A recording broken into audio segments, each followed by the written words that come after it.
Hello friends, this is Steffi Arora. Welcome to day 2 of full business studies series.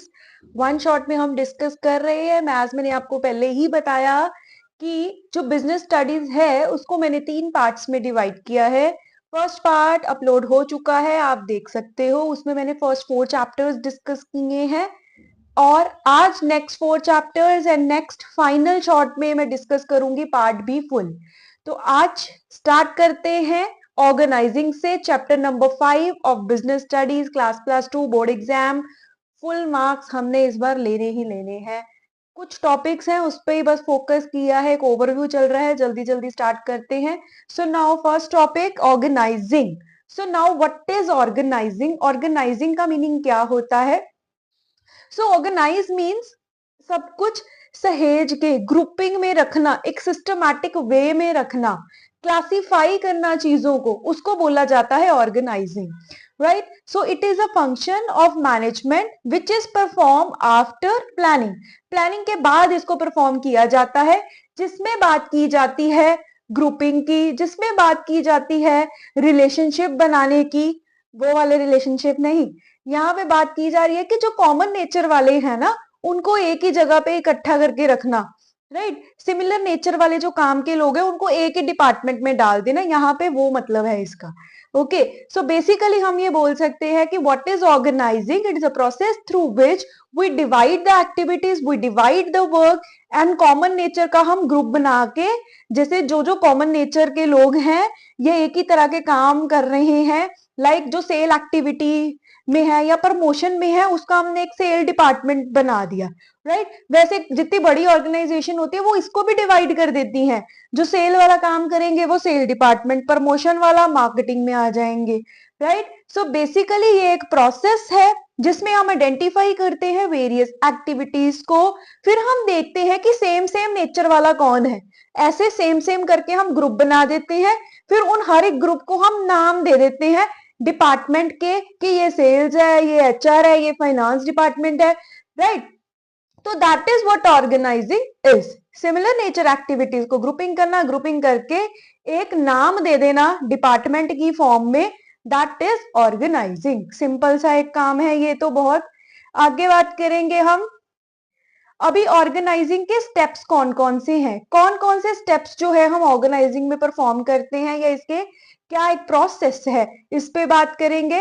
First of all, जब भी हमने organising में enter होना है, हम क्या करते हैं? Identification and division of work. हम पहले देखते हैं कि मेरी कंपनी में कौन कौन सी एक्टिविटीज हो रही हैं, कौन कौन सी ऑपरेशंस हो रहे हैं, मैं पहले उनको ढूंढूंगी, राइट? और उसको छोटे छोटे हिस्सों में बांट दूंगी ताकि मुझे आगे उसको चेक करना, वेरीफाई करना इजी हो जाए। सो आइडेंटिफाई किया जाएगा एज पर जो भी एक्टिविटीज या ऑपरेशंस है, और फिर उनको किया जाता है डिवाइड, राइट? उसके बाद हम क्या करते हैं? स्पेशलाइजेशन बढ़ाने के लिए हम उसको क्या कर देते हैं?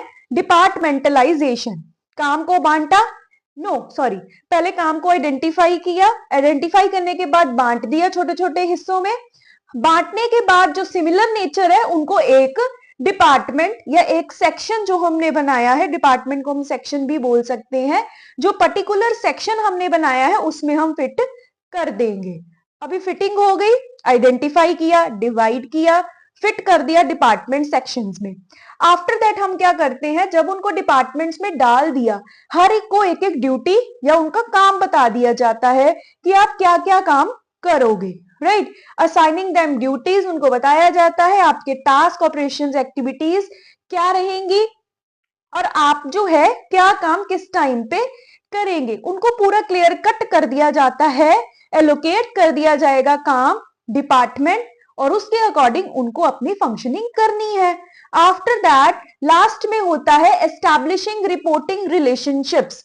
सो हमें बताना है, अभी जैसे मेरे को कोई काम मिला, राइट? मैं मार्केटिंग की टीम में हूं, मार्केटिंग डिपार्टमेंट में मुझे जगह मिली है और मुझे काम भी बता दिया कि मुझे एड्स वगैरह डालनी है, या कोई भी XYZ मुझे काम दे दिया। अभी जब मेरा काम हो जाएगा, मैंने किसको जाके रिपोर्टिंग करनी है, किसको जाके बताना है, किसके साथ कोऑर्डिनेट करना है, तो वो रिपोर्टिंग रिलेशनशिप्स बिल्ड किए जाते हैं कि after my work is done where I have to report और आई हैव टू टेल कि मुझे मेरा काम हो चुका है, मैं किसको आंसरेबल हूं, किसको मैं रिस्पॉन्सिबल हूं अपने काम के लिए, तो यहाँ पे वो बिल्ड किया जाता है। तो दैट इज व्हाट सिंपल इसका प्रोसेस है। क्या क्या किया हमने, आइडेंटिफाई किया, काम को डिवाइड किया, डिवाइड करने के बाद उसको सेक्शंस में बना दिया, डिपार्टमेंट्स में सबको काम दे दिया और रिपोर्टिंग रिलेशनशिप बिल्ड कर दिए। नेक्स्ट बात करेंगे ऑर्गेनाइजिंग के इंपॉर्टेंस। अभी ऑर्गेनाइजेशन से क्या है सबसे अच्छा पॉइंट कि इससे स्पेशलाइजेशन बढ़ती है। स्पेशलाइजेशन कैसे बढ़ती है, क्योंकि अगर आपने एक बंदे को काम असाइन किया है, अभी उसने थ्रू आउट वही काम करनी है, वही ड्यूटीज करनी है, वो दोबारा दोबारा कर करके उस चीज में एक्सपर्ट स्पेशलाइज हो जाएगा, राइट। नेक्स्ट इससे क्या फायदा है, सबको क्लैरिटी है क्या काम कब कैसे करना है, कैसे रिलेशन बिल्ड होंगे, राइट, किसको मैंने अपने जवाब देना है काम का, यहाँ पे ये बात की जाती है। क्लैरिटी हो जाती है कि काम कितने टाइम में हमें करना है और किसको आंसर करना है, हमें अपने वर्किंग रिलेशंस इसमें पता चल जाते हैं। Next effective administration. So now what is administration. Administration मतलब टाइप ऑफ संभालना, मैनेजमेंट, लाइक हर चीज में क्लैरिटी होना, राइट, ठीक है, उसको एडमिनिस्ट्रेशन बोलते हैं। मतलब हर कोई बिना किसी कंफ्यूजन से जानता है कि उसको क्या काम करना है।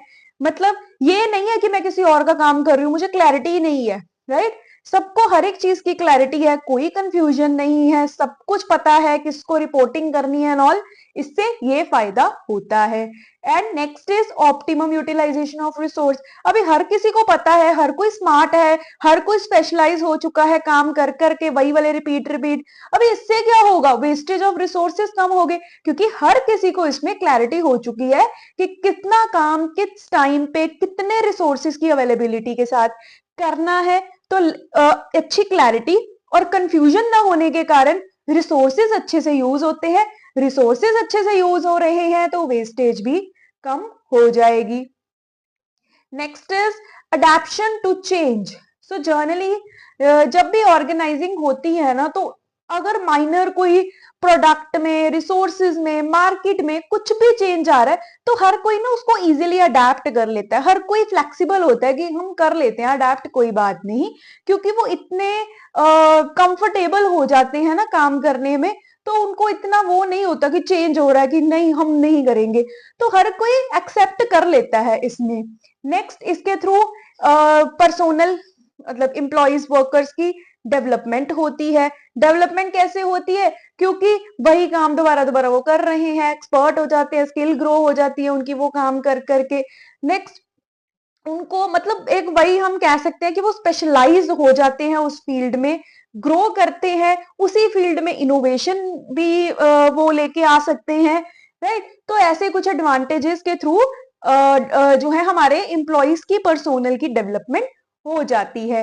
Next expansion and growth. अभी स्पेशलाइजेशन है, प्रॉपर ऑर्गेनाइजिंग है हमारी कंपनी में, तो कंपनी का एक्सपैंड होने का चांस बढ़ता है, कंपनी के बढ़ने का, ग्रो करने का चांस जो है वो बढ़ता है। ग्रो कैसे कि इसमें ऐड करेंगे वो और जॉब पोजीशंस और डिपार्टमेंट्स बनाएं, प्रोडक्ट लाइन में और प्रोडक्ट ऐड करें, या बाउंड्रीज के क्रॉस भी बिजनेस को सेटअप करें, दैट मीन्स वो ब्रांचेस और लॉन्च कर सकते हैं। सो ये सब कुछ फायदे होते हैं हमारे ऑर्गेनाइजिंग से।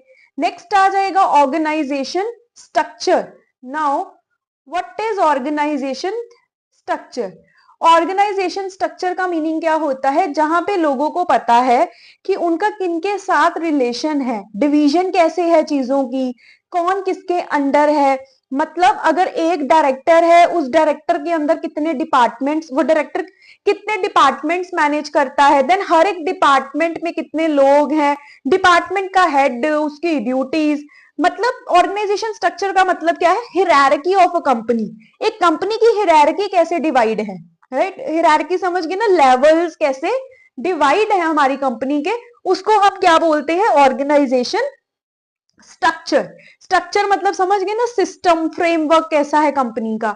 नेक्स्ट इसी के साथ एक कंफ्यूजिंग टर्म आती है, span of management. Span of management का मतलब होता है कि एक सुपीरियर, सुपीरियर मतलब एक हेड, फॉरमैन समझ लो चाहे, कोई एक हेड सुपीरियर जो कंट्रोल करता है बहुत से सबऑर्डिनेट्स को, सबऑर्डिनेट्स जो उसके अंदर काम करेंगे, राइट। स्पैन ऑफ मैनेजमेंट का मतलब क्या होता है कि एक सुपीरियर कितने सबऑर्डिनेट्स मैनेज कर रहा है एक टाइम पे, उसको स्पैन ऑफ मैनेजमेंट बोलते हैं।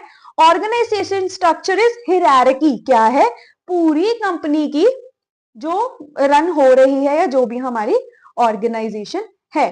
तो एज पर योर सिलेबस दो स्ट्रक्चर्स हैं ऑर्गेनाइजेशन के, first one is functional and second one is divisional.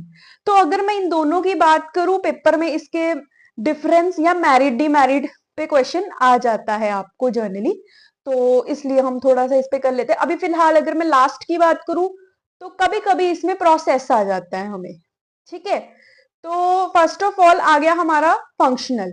So functional structure क्या होता है, जब पूरी कंपनी को डिपार्टमेंट्स में ही बांटा गया है, फंक्शंस के बेसिस पे बांटा है। और कंपनी में फंक्शंस कौन से होते हैं, ह्यूमन रिसोर्स का हो गया, सेल्स हो गई, फाइनेंस मैनेज हो गया, परचेज कर रहे हैं, रिसर्च डेवलपमेंट है। तो इन सबको जब मतलब फंक्शन के बेसिस पे पूरी कंपनी को बांटा जाएगा, that is covered under functional structure. और इसकी सूटेबिलिटी क्या है, ये कहाँ पे एप्लीकेबल है, जहां पे सिर्फ एक ही तरह का प्रोडक्ट बनता है, पहला आपको ये याद रखना है। और सेकंड, जब स्पेशलाइजेशन चाहिए, high degree of functional specialisation, मतलब मुझे अगर एचआर टीम चाहिए तो वो बेस्ट चाहिए, मतलब स्पेशलाइज हो अपनी फील्ड में। जब स्पेशलाइजेशन में बहुत फोकस किया जाता है तब हम फंक्शनल स्ट्रक्चर को ऑप्ट कर लेते हैं। नेक्स्ट अभी है फंक्शनल के एडवांटेजेस और डिसएडवांटेजेस। एडवांटेजेस अभी इसके क्या है कि इससे मुझे स्पेशलाइजेशन मिलती है, अभी हमने सूटेबिलिटी में भी डिस्कस किया, सिंपल पॉइंट है। नेक्स्ट इसके थ्रू कोऑर्डिनेशन एस्टैब्लिश हो जाती है, क्यों, क्योंकि हायरार्की में काफी डिपार्टमेंट्स देखने को मिलते हैं। सो डिपार्टमेंट्स आपस में कोऑर्डिनेट करके ही काम करेंगे, विदाउट कोऑर्डिनेशन इनका काम नहीं हो पाएगा। तो इट्स वेरी इंपॉर्टेंट कि इसमें कोऑर्डिनेशन ऑटोमेटिकली बिल्ड हो जाती है। मैनेजरियल एफिशिएंसी इससे बढ़ती है, क्योंकि सेम टाइप का function again and again perform करना है, अगेन एंड अगेन अगर परफॉर्म करना है तो एफिशिएंसी तो बिल्ड होगी ही इससे। और नेक्स्ट है डुप्लीकेशन ऑफ एफर्ट्स इसमें नहीं होते, अगर डुप्लीकेशन ऑफ एफर्ट्स नहीं होंगे तो कॉस्ट कम लगेगी। तो नेक्स्ट ये इसका एडवांटेज है। नेक्स्ट इसके डिसएडवांटेज, फर्स्ट क्या है, इग्नोर्स ऑर्गेनाइजेशनल ऑब्जेक्टिव। तो जब भी फंक्शनल स्ट्रक्चर देखने को मिलता है ना, तो हर कोई ना अपने डिपार्टमेंट के ऑब्जेक्टिव पे ज्यादा फोकस करता है, जिसके कारण कंपनी का मेन या ऑर्गेनाइजेशन का मेन ऑब्जेक्टिव इग्नोर हो जाता है। Then next, inter department coordination बनाना बहुत मुश्किल है, क्योंकि चांसेस ऑफ कॉन्फ्लिक्ट बढ़ जाते हैं। जितने ज्यादा डिपार्टमेंट्स उतनी ज्यादा कोऑर्डिनेशन में प्रॉब्लम आती है। तो ये एक तो जनरल चीज है कि जब भी ज्यादा डिविजन्स हो जाती हैं तो कोऑर्डिनेट करना मुश्किल हो जाएगा। देन नेक्स्ट लास्ट पॉइंट आ जाएगा hurdle in complete development. Complete development नहीं हो पाती एक इंडिविजुअल की, क्यों, क्योंकि उसको एक ही तरह का काम करना है, उसमें ही कंटिन्यूटी बना के रखनी है। अगर उसको कोई डाइवर्स या कुछ मैं अलग बोल दूं ना करने के लिए फंक्शनल में, तो वो नहीं कर पाते, क्योंकि वो एक ही काम को करने में ना ज्यादा कंफर्टेबल हो जाते हैं। तो that is also one of the disadvantage of functional structure. Next बात कर लेते हैं डिविजनल स्ट्रक्चर। सो डिविजनल स्ट्रक्चर में क्या होता है, इसमें पहली बात तो ये स्ट्रक्चर तब फॉलो किया जाएगा, सूटेबिलिटी बता रही हूं पहले मैं इसकी, ये तब फॉलो किया जाएगा जब एक से ज्यादा प्रोडक्ट लाइन की बात की जा रही है। मतलब एक कंपनी जैसे यहाँ पे ही है, एक company footwears, cosmetics, medicine, 3 products में डील करती है, ठीक है। आगे गारमेंट, स्किन केयर भी है, मैं 3 ले रही थी जस्ट, ठीक है। सो एक से ज्यादा प्रोडक्ट में वो डील कर रही है। अभी हर एक प्रोडक्ट के अंदर डिपार्टमेंट्स हैं, जैसे कॉस्मेटिक्स है उसके अंदर भी 4-5 डिपार्टमेंट है, marketing, HR, finance. Similarly garments के अंदर, फुटवेयर के अंदर, स्किन केयर के अंदर, मेडिसिन के अंदर, मतलब हर एक प्रोडक्ट के अंदर सेट ऑफ डिपार्टमेंट्स अलग अलग हैं। तो ये है डिविजनल। पहले पूरी कंपनी प्रोडक्ट के बेसिस पे डिवाइड है, फिर आगे प्रोडक्ट के फर्दर डिविजन्स क्या है जो फंक्शनल स्ट्रक्चर में था, डिपार्टमेंट्स, राइट। तो इसीलिए यहाँ पे सूटेबिलिटी यही है कि ये वहीं पे सूट करेगा जहां पे मोर देन 1 प्रोडक्ट लाइन है और हर एक प्रोडक्ट की स्पेशलाइजेशन जो है उसको हम इंपॉर्टेंस दे रहे हैं, राइट। तो फर्स्ट इसमें ये आ जाएगा। नेक्स्ट हमारा इसमें आ जाता है एडवांटेजेस क्या है हमारे डिविजनल स्ट्रक्चर के। सो डिविजनल स्ट्रक्चर का फर्स्ट एडवांटेज है हमारा क्विक डिसीजन मेकिंग। सो इसमें डिसीजंस जो है वो बहुत जल्दी जल्दी ले लिए जाते हैं। जल्दी जल्दी इन द सेंस कैसे, क्योंकि डिवीजन पूरी कंपनी को डिवाइड किया गया है हिस्सों में और सबने अपने अपने डिसीजन लेने हैं, किसी का इंटरफेरेंस नहीं है यहाँ पे, मतलब किसी और प्रोडक्ट लाइन का। तो अपने प्रोडक्ट के अकॉर्डिंग या अपने प्रोडक्ट लाइन के अकॉर्डिंग यहाँ पे जो है डिसीजंस लेने होते हैं। सो इतनी सलाह ना होने के कारण जल्दी जल्दी डिसीजन ले लिए जाते हैं। सेकंड इसमें एडवांटेज देखने को मिलता है, division results can be assessed. पता चलता है कि कंपनी किस प्रोडक्ट के कारण लैग कर रही है, राइट। क्या कंपनी का कौन सा यूनिट, कौन सा डिवीजन अच्छे से काम नहीं कर रहा जिसके कारण कंपनी के प्रॉफिट्स इफेक्ट हो रहे हैं, ये असेस करना, ये चेक करना इसमें बहुत इजी हो जाता है। Next is growth and expansion. Obviously company इतने पहले तो प्रोडक्ट्स बना रही है, फिर आगे प्रॉपर उसकी मैनेजमेंट भी कैसे चल रही है, सबके अपने अपने डिपार्टमेंट्स है। आप खुद ही इमेजिन कर लो कि कितने अच्छे से सब मैनेज हो रहा होगा। अगर कोई एचआर टीम है, वो एचआर टीम स्किन केयर को ही सिर्फ मैनेज करती है, एचआर टीम अलग से है जो कॉस्मेटिक्स को मैनेज करती है। तो ऑब्वियसली इतने अच्छे से सब डिवाइड होगा तो ग्रोथ एक्सपेंशन तो होगी ही होगी। Next comes to the disadvantage. Disadvantage सबसे बड़ा, लड़ाई झगड़ा, कंफ्लिक्ट के चांसेस बहुत बढ़ जाएंगे। Then next, it can be duplication of efforts के चांसेस हैं, डुप्लीकेशन ऑफ फंक्शंस के भी चांसेस हैं।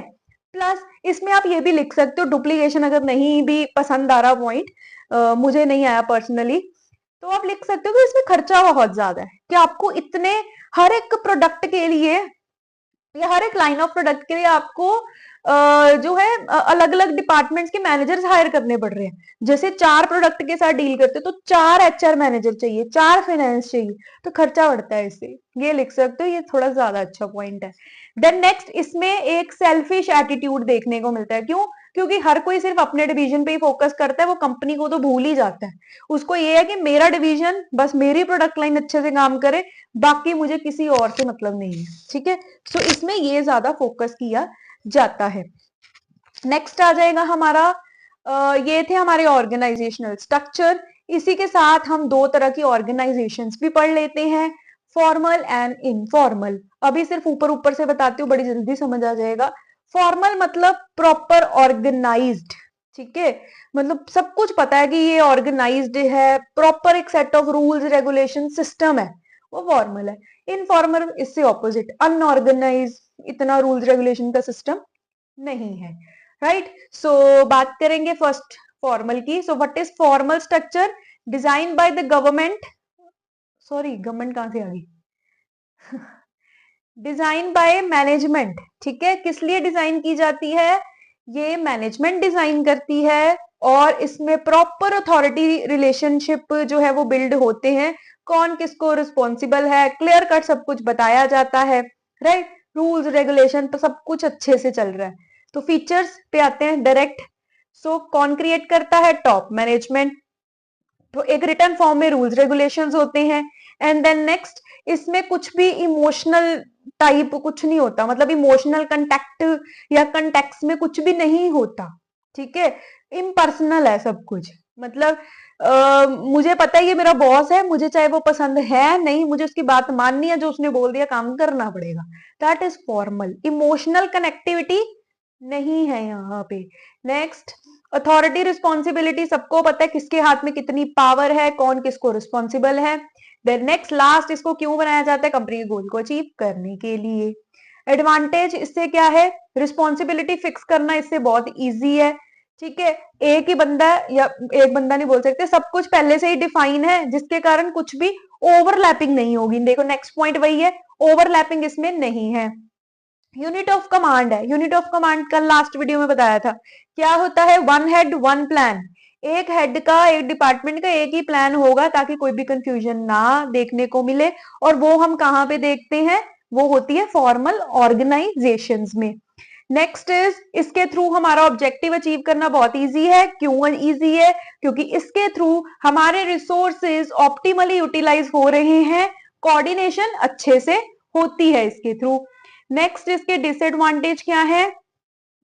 वर्क जो है, कई बार काम जो है वो डिले हो सकता है एक्सेसिव रूल्स के कारण। देन नेक्स्ट, इनिशिएटिव कोई नहीं ले सकता, कोई आगे बढ़ के अगर कोई अपनी सलाह मशवरा देना चाहता है तो नहीं सुना जाता है, यहाँ पे जो जिसने बोल दिया बस वही काम होगा। लिमिटेड इन स्कोप, स्कोप में ये बड़ा लिमिटेड है क्योंकि इसमें ह्यूमन रिलेशन तो समझे ही नहीं जा रहे, सिर्फ कंपनी का ऑब्जेक्टिव यही उनका एरिया है, उस पर ही काम करना है बस, और कुछ नहीं चलेगा यहाँ पे, ये उनकी थोड़ी सोच होती है। तो ये इसका डिसएडवांटेज हम देख सकते हैं। आगे बात कर लेंगे इनफॉर्मल। इनफॉर्मल बिल्कुल ही इससे ऑपोजिट है क्योंकि ये एग्जिस्ट करता है वहां पे जहां पे मेरा किसी के साथ अगर कॉमन कोई इंटरेस्ट है, कोई रिलीजन सेम है, या कुछ मैं मतलब एक कनेक्शन फील कर रही हूँ, मुझे अच्छा लग रहा है बैठने में इनके साथ, तो ये जनरली तब बनते हैं। ये एक साइकोलॉजिकल हमारे मेंटल मतलब सेटिस्फैक्शन के लिए इसको बनाए जाते हैं ये वाले, ताकि मतलब अगर कोई परेशानी है या कुछ है, हम बातचीत करें और थोड़ा इसको रिलैक्स फील करें, साइकोलॉजिकली सेटिस्फाई फील करें, तो ये होते हैं हमारे इनफॉर्मल। तो ये which is not establish deliberately but come into existence. Deliberately इसको इच्छा के साथ नहीं बनाया जाता, ये अपने आप ही बन जाते हैं। मैंने किसी को बुलाना शुरू किया, मुझे अच्छा लगा, वो एक सेट ऑफ कनेक्शन मेरा उनके साथ बिल्ड हो गया, तो डेलिबरेटली ये नहीं बनते, ये आपको याद रखना है। कम इनटू एग्जिस्टेंस, कैसे एग्जिस्ट करते हैं ये सारा यहाँ लिखा है, ठीक है, फर्स्ट लाइंस में, तो आपको यहां फोकस करना है, ठीक है। डेलिबरेटली इनको नहीं बनाया जाता, तो कॉमन इंटरेस्ट वगैरह के साथ या साइकोलॉजिकल सेटिस्फेक्शन के लिए इसको बनाया जाएगा।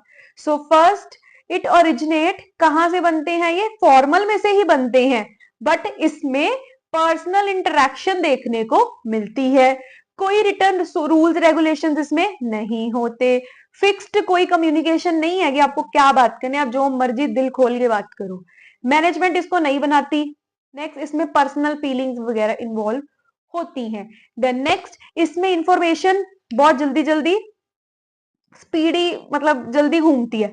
क्यों? क्योंकि अगर मैं यहाँ पे देखूं जैसे प्रिस्क्राइब्ड लाइन ऐसे लिखा, चलो सिंपल बताती हूँ, ठीक है। जैसे हमारी कंपनी है, जैसे सपोज अगर मेरे किसी के साथ कोई बहुत अच्छा कनेक्शन है ना, मैं कुछ भी उनके साथ शेयर करना चाहती हूँ, तो मुझे इतना टाइम थोड़ी लगेगा, मैं तो 2 मिनट लगाऊंगी, बात करूंगी, हाँ जी ये हो गया, ये ऐसा ऐसा है ना, उसी टाइम हम शेयर कर लेते हैं अपनी बात। तो फॉर्मल में थोड़ी ऐसे मैंने अपने बॉस के साथ बात करनी है, जब वो मिलेंगे या जब मीटिंग होगी तभी मैं अपनी बात कर सकती हूँ, तो इसमें स्पीड ऑफ शेयरिंग इंफॉर्मेशन ज्यादा फास्ट होती है इनफॉर्मल में। देन नेक्स्ट, सोशल नीड हमारी फुलफिल होती है, लव, अफेक्शन, बिलोंगिंगनेस, ऐसी कुछ नीड्स इससे फुलफिल हो जाती हैं। हमारी प्रॉब्लम का सोल्यूशन इसमें ज्यादा जल्दी मिलता है क्योंकि क्विकली फोन करके बताया ये प्रॉब्लम है जी, ऐसा ऐसा है, आप बताओ क्या हो सकता है, तो आपको उसी टाइम सोल्यूशन मिल जाते हैं, ठीक है।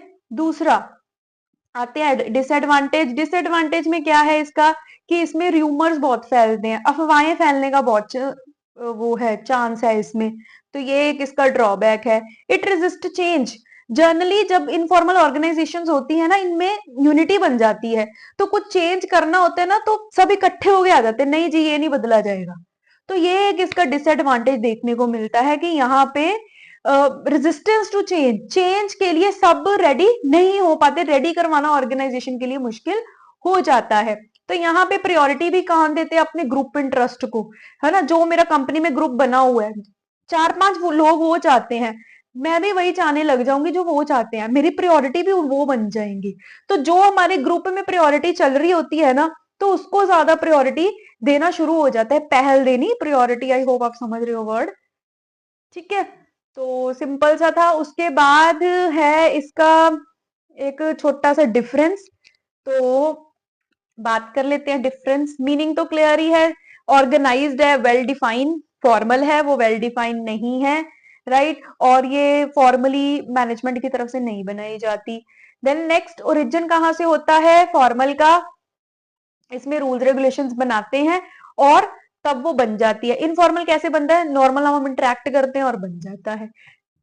अथॉरिटी इसमें किसके पास होती है? मैनेजमेंट के पास। इसमें जो हमारा इनफॉर्मल है उसमें ऐसा कुछ अथॉरिटी वाला सीन नहीं है, पर्सनल क्वालिटी के बेसिस पे जो भी ग्रुप को लीड कर रहा है वैसे जो है चलती है वो। देन नेक्स्ट, बिहेवियर कैसे गाइड होता है फॉर्मल का? By rules regulation. इसमें बिहेवियर की कोई ऐसे रूल्स रेगुलेशन की गाइडेंस नहीं है। फ्लो ऑफ कम्युनिकेशन, उसमें क्या है? स्केलर चेन करवाई हुई है ना, स्केलर चेन ये वाली थी कि ऐसे ऐसे आपको बात करनी है अगर आपको फॉर्मली बात करनी है किसी से, ठीक है, तो ऐसे स्केलर चेन के फॉर्म में आपको बातचीत कर सकते हो, बट इनफॉर्मल में ऐसा कुछ नहीं है। फॉर्मल रिजिड है, फिक्स है, बट इनफॉर्मल फ्लेक्सिबल चेंज हो सकता है। लीडर कौन है? मैनेजर। उसमें लीडर कौन है? जो ग्रुप डिसाइड करेगा वो लीडर बन जाता है। सिंपल सी बात। चलो आगे बात कर लेते हैं डेलीग्रेशन ऑफ अथॉरिटी की। सो डेलीगेशन का मतलब क्या होता है? डेलीगेशन का मतलब क्या होता है, यहाँ पे हम ना अपनी जो भी पावर्स हैं या हम ग्रांट कर देते हैं। जैसे मेरे पास ना कोई राइट है या कुछ भी पावर आप बोल सकते हो, मैंने अपने किसी सबऑर्डिनेट को दे दी, राइट। देखो फर्स्ट लाइन में लिखा है granting of authority to the subordinate, अपने सबऑर्डिनेट को पावर दे देना, अपनी अथॉरिटी दे देनी within the prescribe limit, एक लिमिट में रहते हुए, that is what delegation is. अभी डेलीग्रेट अगर मैंने अपनी कोई पावर किसी को कर दी, जैसे फॉर एग्जाम्पल एक टॉपिक में नहीं करवा पा रही, ठीक है, मतलब मेरे पास टाइम नहीं है, कोई फैमिली फंक्शन है, मेरा कोई एक स्टूडेंट है जो बहुत इंटेलिजेंट है, मैंने उसको बोल दिया भाई ये टॉपिक एक दिन तू करवा दे, ठीक है, that is what delegation of authority is. Next level में जो आपके नीचे लेवल पे पर्सन है उसको काम दे देना, अपना अथॉरिटी दे देनी अपनी, ठीक है। अभी इससे क्या फायदा होगा? सबऑर्डिनेट अच्छे से काम कर पाएगा, उसकी एफिशिएंसी इफेक्टिवनेस बढ़ेगी, राइट। नेक्स्ट बात कर लेते हैं कि डेलीगेशन के हमारे एलिमेंट्स कौन कौन से होते हैं। सो डेलीगेशन के हमारे 3 एलिमेंट्स हैं, ध्यान से पढ़ेंगे। Authority, responsibility and accountability. तीनों का एक एक वर्ड बताऊंगी, अभी याद हो जाएगा। Authority, power to take decisions. जब आपके पास पावर है कोई डिसीजन लेने की, कमांड करने की, उसको अथॉरिटी बोलते हैं। रिस्पॉन्सिबिलिटी इज ऑब्लिगेशन, आपकी ऑब्लिफाई मतलब आप ओबीडियंट बनना टाइप कि जैसे सपोज रिस्पॉन्सिबिलिटी अभी ऑब्लिगेशन आपकी कि ये काम करके देना है आपको, खत्म, ये आपकी रिस्पॉन्सिबिलिटी है टाइप ऑफ। जैसे अभी आपके पेरेंट्स आपकी फीस भर रहे हैं स्कूल की, आपकी रिस्पॉन्सिबिलिटी अच्छे मार्क्स लेके पास होना है, तो आपकी ऑब्लिगेशन वो होगी। नेक्स्ट लास्ट आ जाती है अकाउंटेबिलिटी, एक वर्ड इसका क्या है? आंसरेबल, राइट, जवाब देना। आपको अगर जॉब पे सैलरी मिल रही है तो you are accountable to them, अगर वो आपसे कुछ पूछेंगे आपके काम से रिलेटेड तो आपको आंसर देना पड़ेगा, दैट इज आंसरेबल। अकाउंटेबल हो आप, आंसरेबल हो किसी भी चीज के लिए, तो वो हमारा अकाउंटेबिलिटी में कवर आ जाएगा। तो 3 हमारे ये आ जाते हैं एलिमेंट्स डेलीगेशन के। सो नेक्स्ट बात कर लेते हैं हम principle of absolute accountability. So absoluteness of accountability, ये प्रिंसिपल क्या करता है? अभी अथॉरिटी कैन बी डेलीग्रेटेड, अथॉरिटी हमें पता है डेलीग्रेट हो सकती है। क्या रिस्पॉन्सिबिलिटी या अकाउंटेबिलिटी डेलीब्रेट हो सकती है? नहीं। मैं आपको कुछ गलत पढ़ा दूं, कुछ भी गलत पढ़ा दूं, किसी चीज का कुछ और मतलब करवा दूं, कौन रिस्पॉन्सिबल है उस चीज के लिए? मैं ही हूं ना। मैं ये तो नहीं बोल सकती मेरा भाई है, मेरा बहन है या मेरी मम्मा पापा है, नहीं, मैंने बोला है, वो मैं ही आंसरेबल हूँ। अथॉरिटी, मैं अपनी पावर अपनी किसी स्टूडेंट को दे दूंगी एक टॉपिक करवाने के लिए, बट अगर मैंने कुछ गलत करवा दिया तो मैं ही आंसरेबल या रिस्पॉन्सिबल रहूंगी उस चीज के लिए, उसमें से मैं बाहर नहीं निकल सकती। तो इसको ही बोला जाता है एब्सोल्यूटनेस ऑफ अकाउंटेबिलिटी, कि आपके पास जो रिस्पॉन्सिबिलिटी या अकाउंटेबिलिटी आपकी है वो आपकी ही रहेगी, वो आप शिफ्ट नहीं कर सकते। आगे तीनों के डिफरेंस की बात कर लेते हैं, बड़ा प्यारा सा डिफरेंस लग रहा है ना, मुझे तो अच्छा लग रहा है, छोटा छोटा सा है। मीनिंग, अकाउंटेबल अथॉरिटी का क्या है? पावर टू टेक डिसीजन भी लिख सकते हो, राइट टू कमांड, दोनों ठीक है। आगे ऑब्लिगेशन है, रिस्पॉन्सिबिलिटी, अकाउंटेबिलिटी, आंसरेबल, ये पहले पता है हमें। Delegation, authority delegate, responsibility can not be fully delegate. क्यों? क्योंकि अगर आधा आधा पढ़ाया है, फुली वर्ड क्यों लगा दिया यहाँ पे? क्योंकि मैंने सपोज आधा कुछ करवाया है, काम मैंने करवा दिया, आधा किसी और ने करा दिया, तुम दोनों आधा आधा रिस्पॉन्सिबल है, ठीक है। ओरिजिन, सॉरी अकाउंटेबिलिटी, वो तो बिल्कुल डेलीग्रेट नहीं हो सकती। अथॉरिटी फिर भी कुछ एक्सेप्शनल केसेस में हम मान सकते हैं। ओरिजिन अथॉरिटी कैसे असाइन होती है, फॉर्मल रिलेशन से। रिस्पॉन्सिबिलिटी कैसे असाइन होती है, फ्रॉम डेलीग्रेटेड अथॉरिटी। अगर किसी को पावर दे दी है मैंने अपना पढ़ाने की, तो डेलीग्रेशन से ही तो रिस्पॉन्सिबिलिटी देखने को मिली, और आंसरेबल आप कब होगे, जब आपको रिस्पॉन्सिबिलिटी मिली होगी। तो ऐसे ही स्टेप बाय स्टेप चलता है। डेलीग्रेशन से बनती है रिस्पॉन्सिबिलिटी, रिस्पॉन्सिबिलिटी से बनती है अकाउंटेबिलिटी। फ्लो डाउनवर्ड होती है, अथॉरिटी ऊपर से नीचे आती है, रिस्पॉन्सिबिलिटी नीचे से ऊपर जाती है, अकाउंटेबिलिटी भी नीचे से ऊपर जाती है। सिंपल सा डिफरेंस में आई होप क्लियर हो गया होगा। इस चैप्टर के अगर मैं इंपॉर्टेंट क्वेश्चंस की बात करूं ना, तो इसमें आपको जो इंपॉर्टेंट आता है, ऑर्गेनाइजेशन स्ट्रक्चर, ऑर्गेनाइजिंग का प्रोसेस, या डिसेंट्रलाइजेशन। मैंने ये 3 टॉपिक्स देखे हैं ज्यादा, मतलब चांसेस हैं आ सकते हैं, बाकी अब बाकी सब भी देखो, ऐसे कुछ छोड़ के तो हमने जाना नहीं है। सो इंपॉर्टेंस पे बात कर लेते हैं हम।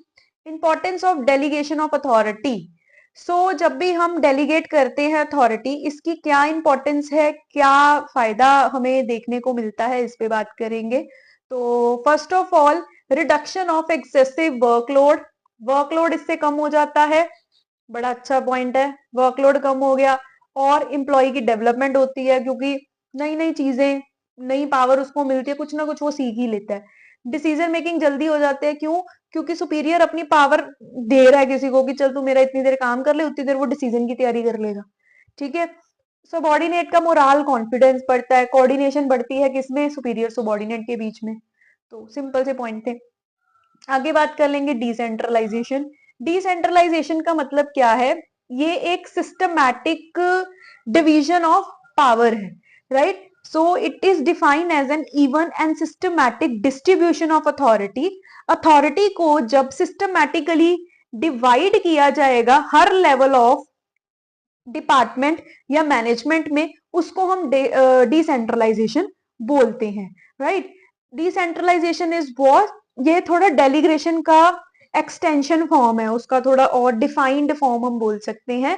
हर एक लेवल ऑफ मैनेजमेंट पे जब अथॉरिटी डिफाइन कर दी जाएगी, रिप्रेजेंट कर दिया जाएगा किसके हाथ में क्या पावर है, किसको क्या करना है, तो that is decentralisation. Dividing the power among all the levels of management is known as decentralisation. तो डिसेंट्रलाइजेशन की तरह ही एक उसका मिलता जुलता वर्ड होता है सेंट्रलाइजेशन। सेंट्रलाइजेशन मतलब power in the hand of one only, एक ही बंदा है, उसने ही सारे डिसीजन लेने हैं, जो वो डिसाइड करेगा वही चलेगा। बॉसी नेचर है, मतलब बॉसी माहौल है, थोड़ा नेचर गलती से निकल गया। डिसेंट्रलाइजेशन में क्या होता है, जब डिवाइड कर दिया जाता है, राइट दी जाती है बाकियों को भी, उनके पास भी फ्रीडम है, आप अपनी राय दो, इनिशिएटिव लो, क्या ये डिसीजन ठीक है, आप सेटिस्फाई हो, कोई राय देना चाहते हो, कोई ओपिनियन देना चाहते हो, उनको भी सुन के डिसीजंस जब लिए जाएंगे, that is decentralisation, just an opposite of centralisation. Importance of decentralisation, बड़ा ही इंपॉर्टेंट क्वेश्चन 6 मार्क्स में या 4 मार्क्स में बड़ा आता है ये डिसेंट्रलाइजेशन, तो अच्छे से कर लेते हैं। First is develop initiative among subordinate. अभी मैंने आपको समझाया, डिसेंट्रलाइज कर रहे हो, फ्रीडम दे रहे हो, पावर दे रहे हो, तो उनके अंदर पावर आ जाती है, ये उनके अंदर सॉरी इनिशिएटिव आएगा कि हम भी आगे बढ़े, आगे बढ़ के हम भी कुछ सलाह दे, कुछ बोले, तो ये उनके अंदर बिल्ड हो जाता है। डिसीजन क्विक और बेटर होते हैं, क्यों, आप इतने माइंड को यूज करके उनमें से राय, उनकी राय ले रहे हो, फिर आप कोई डिसीजन लोगे, तो obviously quick and better decision हो पाएगा। टॉप मैनेजमेंट को थोड़ा रिलीफ मिल जाता है, क्योंकि बाकी भी दिमाग चला रहे हैं। मैनेजरियल डेवलपमेंट, डिसीजन अच्छे से मैनेज होते हैं। अभी आप कोई डिसीजन ले रहे हो, सबकी राय लेके आपने कोई डिसीजन लिया है ना, अभी इससे क्या फायदा होगा, आप कोई भी डिसीजन फ्यूचर में लोगे तो आपको ही तो फायदा है ना, क्योंकि बाकियों को लगेगा हाँ जी हमसे भी राय लेके ये डिसीजन लिया गया था, तो कल को जब आप उस प्लान की इंप्लीमेंटेशन करोगे तो इस चीज का आपको फायदा होगा, क्योंकि उनको लगेगा हाँ जी कि हमारी सुन के ये डिसीजन लिया गया, हमें इस पे काम करना है। ठीक है। तो next, better control, simple point है, हर एक लेवल पे आपने डिसेंट्रलाइज की हुई है पावर, इवेलुएट करना, संभालना, चेक करना बड़ा इजी हो जाता है, कंट्रोलिंग अच्छी हो जाती है इससे। नेक्स्ट इज डेलीग्रेशन एंड डिसेंट्रलाइजेशन, दोनों में क्या फर्क है। फर्स्ट इज जो डेलीगेशन है वो कंपल्सरी होती है, डिसेंट्रलाइजेशन ऑप्शनल होती है। स्कोप, डेलीग्रेशन प्राइमरी है, पहली प्रायोरिटी उसको दी जाती है कि डेलीग्रेट कर दिया जाए या करना है, बट जो डिसेंट्रलाइजेशन है ये एक सेकेंडरी कॉन्सेप्ट है। अगर हम डेलीगेशन की बात करें, उसका थोड़ा नैरो कंसेप्ट है, थोड़ा कम एरिया वो कवर करता है, क्योंकि एक सुपीरियर सबऑर्डिनेट की बात की जा रही है, पर डिसेंट्रलाइजेशन में सारे लेवल्स की बात की जा रही है। देन नेक्स्ट पर्पस, डेलीगेशन का पर्पस क्या है? To reduce the burden of manager, कि मैनेजर के दिमाग में से बोझ कम हो। बट डिसेंट्रलाइजेशन का क्या है पर्पस? कि फ्रीडम दी जाए सबॉर्डिनेट्स को भी, वो भी पहल करे, उनको एहसास करवाया जाए कि वो भी हमारी कंपनी का पार्ट है, इक्वल है, उनको बोलने का पूरा हक है। ये इसका मेन पर्पस है। होपफुली क्लियर हो गया होगा। नेक्स्ट बात कर लेते हैं, सेकंड हमारा चैप्टर आ गया। थोड़ी लेंथी हो सकती है ये वीडियो, आई नो, क्योंकि 3 मेन चैप्टर इसमें लेंथी ही हैं। ऑर्गेनाइजिंग, स्टाफिंग, डायरेक्टिंग, तीनों चैप्टर्स लेंथी हैं ये इस बुक के। अर्लियर वीडियो में भी थोड़ी छोटी हो, उसमें तो एक प्रिंसिपल ही मुझे लगता है चैप्टर बड़ा था, बाकी तो ठीक थे। तो इसमें तीनों चैप्टर बहुत बड़े बड़े हैं, तो मे भी टाइम ज्यादा लग सकता है आज की वीडियो में। सो now what is staffing? First हमारा मैनेजमेंट का क्या था?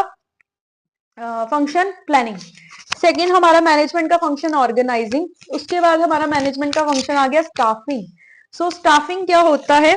एक लाइन याद रखेंगे इस पे भी, staffing means right person at right job, ये याद रखो। पुटिंग या अलॉट, कुछ भी बोल दो, सही जगह पे सही बंदे को जब आप जगह दे दोगे, सही जॉब असाइन कर दोगे, उसको स्टाफिंग बोला जाता है। So it is a process through which where you assign right job to the right person is known as staffing. तो अभी इससे क्या फायदा होगा?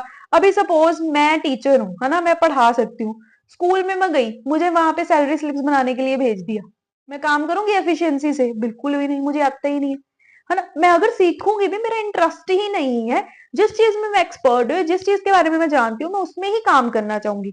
सो सही जगह पे सही पर्सन को डालना स्टाफिंग है। अगर ये नहीं होता तो बहुत प्रॉब्लम्स होती हैं, अगर ये होता है तो इसका क्या फायदा है, बात करते हैं। फर्स्ट, इससे क्या फायदा होता है? कॉम्पिटेंट पर्सन कॉम्पिटेंट जगह पे काम करेगा। सेकेंड, परफॉर्मेंस अच्छी देखने को मिलेगी, कंटिन्यूस ग्रोथ के चांसेस हैं। जल्दी जल्दी करवा रही हूँ, थोड़ा सा कम इंपॉर्टेंट है ना, इसलिए। So optimum use of human resource. क्यों? अभी मुझे सैलरी काटने के लिए अगर रख दिया, मुझे आता ही नहीं है, मैं मुझे सैलरी दे के तो वो अपना पैसे ही वेस्ट कर रहे हैं ना। तो इससे ये भी एक पॉइंट देखने को मिलता है कि ऑप्टिमम यूटिलाइज हो जाते हैं ह्यूमन रिसोर्स अगर आप स्टाफिंग को इंपॉर्टेंस देते हो। जॉब सेटिस्फेक्शन बढ़ती है, क्योंकि मेरी मर्जी का काम अगर मुझे मिलेगा, मैं बेस्ट उस पर वंडर करके दूंगी। आगे नेक्स्ट आ जाएगा ह्यूमन रिसोर्स मैनेजमेंट। क्या होती है? ह्यूमन रिसोर्स क्या होते हैं? 2 तरह के रिसोर्स होते हैं हर कंपनी में, फिजिकल एंड ह्यूमन। फिजिकल मतलब जैसे मशीन वगैरह होगी, फर्नीचर हो गया। ह्यूमन रिसोर्स जो लोग काम करते हैं, उसको ह्यूमन रिसोर्स बोला जाता है। ह्यूमन रिसोर्स मैनेजमेंट का मतलब क्या होता है? जब इन रिसोर्सेज को मैनेज किया जाए, मतलब इनकी हायरिंग से लेके इनकी ट्रेनिंग करना, ये वो जो भी उनको किया जाता है, सेलेक्टिव वगैरह करना, तो उसको ह्यूमन रिसोर्स मैनेजमेंट बोला जाता है। सिंपल सा है, फटाफट करवा रही हूँ। Staffing as an part of human resource management. So human resource management अगर ये है ना पूरा हाथ, ये ह्यूमन रिसोर्स मैनेजमेंट है, इसमें एक बिंदी स्टाफिंग है। Staffing is an part of human resource management, ये एक प्रोसेस है ह्यूमन रिसोर्स को मैनेज करने का। तो इतना इंपॉर्टेंट नहीं है, मैं स्किप कर रही हूँ। स्टाफिंग के प्रोसेस पे आ जाओ, इंपॉर्टेंट है ये बहुत। सो स्टाफिंग का प्रोसेस बड़े अच्छे से करना है, बहुत ही इंपॉर्टेंट है। अगर आपने स्टाफिंग करनी है ना अपनी कंपनी में, तो उसके लिए आपको क्या करना पड़ेगा, उस पर बात करते हैं। डायरेक्ट एक्सप्लेनेशन पे ही आ रही हूँ, डायग्राम जस्ट पॉइंट्स को याद करने के लिए। एक फोटो लगाई है, फोटो। सो पहला point, first is estimating man power requirement. So staffing का पहला काम क्या है? मैन पावर रिक्वायरमेंट को एस्टिमेट करना, तो जानना मेरी कंपनी में कितने लोगों की जरूरत है, कितनी जॉब पोजीशंस हैं, उस जॉब पोजीशन के लिए क्या स्किल्स क्वालिफिकेशन की जरूरत है, ये एक एस्टिमेट लगा के रखना। पहले नंबर पे हम ये करेंगे। Recruitment is what? It's a process of searching employees. Employees को ढूंढना जगह जगह से, कहां से, एडवर्टाइज करके, पोस्टर लगा के, बैनर लगा के, ठीक है।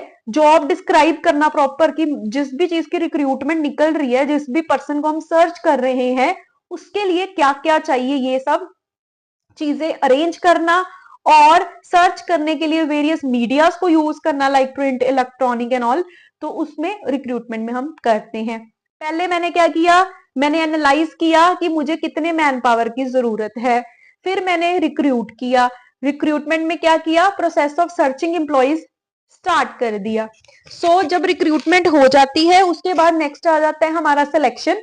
सिलेक्शन में क्या होता है, जब टेस्ट इंटरव्यू लेके मुझे लगेगा ना कि जो पर्सन मेरे लिए बेस्ट है, जिन भी लोगों ने मेरे पास अप्लाई किया था उनमें से जो बेस्ट होगा उसको मैं सिलेक्ट कर लूंगी सिलेक्शन में। देन आती है प्लेसमेंट एंड ओरिएंटेशन। प्लेसमेंट का मतलब क्या होता है, एम्प्लॉय को जगह देना, कि जो सिलेक्टेड एम्प्लॉय है ना उसको बताना कि ये मेरी कंपनी का ऑब्जेक्टिव है, आपकी ये पोजीशन रहेगी एंड ऑल, थोड़ा बहुत वो गाइड कर देना और जान पहचान करवा देना उनकी बाकी लोगों के साथ, कंपनी के ऑब्जेक्टिव के साथ, कंपनी की हिस्ट्री, ये वो थोड़ा बहुत अवेयर कर देना। प्लेसमेंट ओरिएंटेशन हो गई, फिर हम क्या करेंगे, ट्रेनिंग एंड डेवलपमेंट। उसको स्किल्स नॉलेज जो भी मुझे लगता है कि जहां पे भी वो लैक कर रहे हैं अपनी कंपनी के अकॉर्डिंग ना उसको तैयार करवा देना, ट्रेन कर देना। ठीक है, ये कर दिया जी। उसके बाद हम क्या करेंगे, परफॉर्मेंस अप्रेजल। उसको बताएंगे कि तेरी परफॉर्मेंस जो है उसको मैं कैसे चेक करूंगी, क्या स्टैंडर्ड है, क्या बाउंड्री सेट की है, या किस लेवल पे आपकी चेकिंग की जाएगी। इवैल्यूएशन मत होता है इसका मतलब अप्रेजल का। ठीक है, कहाँ कहाँ पे उसको इंप्रूवमेंट करने की जरूरत है, ये सब चीजें उसको गाइड कर दिया जाएगा। आफ्टर दैट आती है promotion and career planning.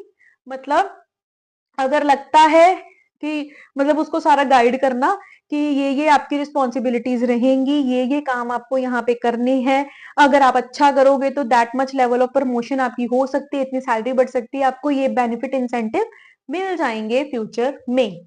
After that last उसको क्या पे की जाते हैं, रिवॉर्ड।